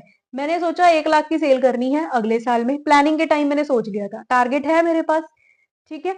सबसे पहले स्टैंडर्ड सेट होता है, टारगेट सेट हो गया। सेकेंड प्रोसेस में हम करते हैं एक्चुअल परफॉर्मेंस को मेजर, कि एक्चुअल में मेरी सेल हुई कितनी। एक्चुअल में मेरी सेल हुई 90,000 यूनिट्स की। सबसे पहले स्टैंडर्ड सेट हुआ, फिर मैंने एक्चुअल परफॉर्मेंस को चेक किया। तीसरे नंबर में मैंने क्या करना है, कंपेयर स्टैंडर्ड और एक्चुअल, इन दोनों को कंपेयर करना है। स्टैंडर्ड कितना था, 1 लाख का, और एक्चुअल कितनी हुई है, 90,000 की। ठीक है, अभी इनको किया कंपेयर, जस्ट अभी देख रही है दोनों है मेरे पास, मैंने कंपेयर किया। अभी मैंने किए एनालाइज डेविएशन, दोनों को माइनस करके देखा कितना फर्क है, 10,000 का कम आई मेरी सेल। अभी जो कम आई उसके लिए क्या किया जाएगा, करेक्टिव एक्शन, एक्शन लूंगी मैं, कैसे ठीक करूं अब इसको। ठीक है, नेक्स्ट टाइम से लेबर चेंज करूं, रिसोर्सेस में फर्क लेके आऊं, टेक्नोलॉजी अपग्रेड करूं, या डिस्काउंट दूं, कॉस्ट मैनेज करूं, क्या करूं, तो करेक्टिव एक्शन लिया जाएगा। यही बस कंट्रोलिंग का प्रोसेस है, सिंपल सा। Last, limitations. सो कंट्रोलिंग की क्या लिमिटेशंस है, little control on external factors. So जैसे जो बाहर वाले फैक्टर्स है, जैसे कॉम्पिटिटर हो गए, गवर्नमेंट होगी, बाहर की पॉलिसी, इन्वायरमेंट, इसमें हमारा कंट्रोल नहीं है। अगर इसके कारण मेरा टारगेट नहीं अचीव हुआ तो उसको कंट्रोल करना मुश्किल है। रेजिस्टेंस फ्रॉम एम्प्लॉय, एम्प्लॉय बड़ा खिंच जाते हैं इस चीज से कि कंट्रोलिंग चल रही है एंड ऑल, तो वो जनरली उनको यही होता है कि चेंज कुछ ना ही करना पड़े, जैसा है वैसे ही चलते रहो। ठीक है, नेक्स्ट ये है कॉस्टली प्रोसेस, क्योंकि इसमें टाइम एफर्ट बहुत जाता है आपके कंपैरिजन एंड ऑल में। Then next, difficulty in setting quantitative standards. तो अगर आपको कोई भी क्वांटिटेटिव स्टैंडर्ड फिक्स करने हैं ना, जैसे इतनी सेल करनी है, इतना परसेंट प्रॉफिट कमाना है, तो ये बड़ा मुश्किल हमारा प्रोसेस हो जाता है कंट्रोलिंग में। तो खत्म हो गया हमारा कंट्रोलिंग भी। आज हमने किया organising, staffing, controlling, directing, 4 chapters हो गए, और इसी के साथ हमारी फर्स्ट बुक भी कंप्लीट हो चुकी है पूरी। कोई प्रॉब्लम क्वेरी कमेंट बॉक्स में डाल सकते हो, कुछ टॉपिक नहीं समझ आया उसका मैं शॉर्ट अपलोड कर लूंगी, कोई प्रॉब्लम नहीं है। मैं यही सजेस्ट करूंगी कि आप सिर्फ इतना कर लो, काफी है, बहुत अच्छे मार्क्स आ जाएंगे इसी से ही आपके, आई एम श्योर। तो फिर भी कोई दिक्कत है, मैं बता चुकी हूँ आपको, आप क्या कर सकते हो। पार्ट भी रह गया, सेकंड बुक रह गई है, उसको बस एक वीडियो में बस मैंने अभी डिस्क्लोज कर देना है। होपफुली कल या संडे तक वो भी वीडियो आ जाएगी आपको। तो ओके देन, पार्ट बी में वैसे काफी वो प्रॉब्लम है, बहुत इजी तरीके से करवाऊंगी, पता भी नहीं चलेगा, पार्ट बी हो गई और मार्क्स भी आ जाएंगे। ठीक है, तो टिल देन एंजॉय करो, रेस्ट करो, इसको पढ़ो जिसको मैंने करवाया है, इसी के थोड़ा पॉइंट्स पॉइंट्स लिख लो। कोई प्रॉब्लम है, कुछ भी है तो आप मेरे से पूछ लो। सो होपफुली अच्छा लगा होगा। अच्छा लगा है तो सब्सक्राइब जरूर कर देना, बहुत टाइम जाता है। अभी देखो कितना, 1 घंटे से ऊपर हो गया है ना, लगातार बोलना ये वो, तो मेहनत लगती है गाइस। तो प्लीज इसको सपोर्ट करो, चैनल को सब्सक्राइब आप कर सकते हो, बाकी जैसा आपका मन करे आप वैसा करो। So thank you so much and keep smiling always.